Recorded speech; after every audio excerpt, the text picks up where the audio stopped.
Ewe mfanyabiashara, unapotumia POSlink na una biashara zaidi ya moja au una maduka zaidi ya moja, POSlink ina feature ambayo inaitwa multi-shop, ambayo inaweza kuwezesha kucontrol biashara zako zote kwa wakati mmoja. Multi-shop feature kwenye POSlink inakupa faida nyingi sana mfanyabiashara, ambazo zitakuwezesha kucontrol biashara yako. Mfano, kwa kutumia multi-shop feature unaweza kuona mauzo ya maduka yako yote kwa wakati mmoja. Pia inakusaidia kujua stoku ya kila duka pasina kupiga simu.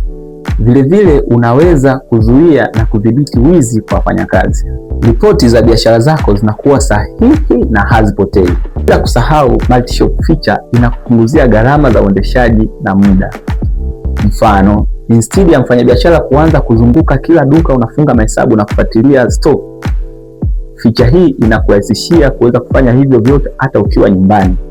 Muhimu zaidi, feature hii inaongeza spidi ya huduma kwa wateja. Mmiliki anaendesha biashara yake kwa urahisi hata akiwa safarini. Sasa kwa kutumia feature hii inafanya biashara yako kuaminika zaidi na kukua kwa kasi.